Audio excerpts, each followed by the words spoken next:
ఓం నమ శివాయ.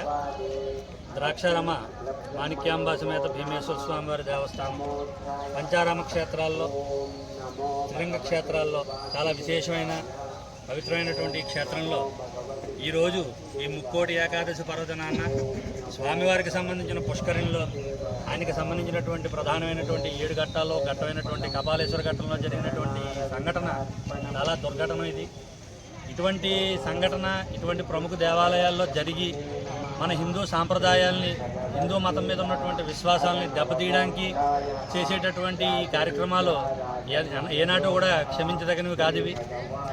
ఈ చర్యకి ఎవరైతే పాల్పడ్డారో వారిని కఠినంగా శిక్షించాలని ఈ దేవాలయం యొక్క వంశపారంపర్య అర్చకులు, పురోహితులు అయినటువంటి మేమందరం కూడా దీని మీద తగినటువంటి న్యాయం జరిగే వరకు కూడా ఎంతవరకు వెళ్ళి పోరాడాలో అంతవరకు పోరాడడానికి మేమంతా సిద్ధంగా ఉన్నామని మేమంతా కూడా ఏకస్తున్నాయి మా అందరి మనోభావాన్ని మీకు తెలియపరచడం జరుగుతుంది.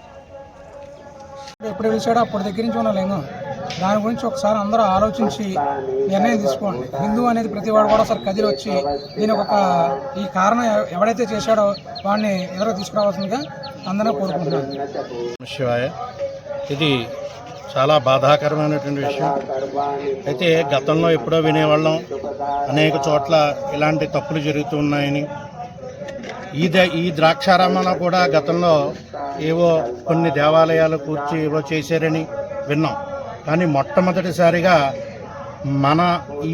మనకి ఊహ తెలిసిన తర్వాత ఇంత దారుణమైనటువంటి విషయాన్ని ఇదే వినడం.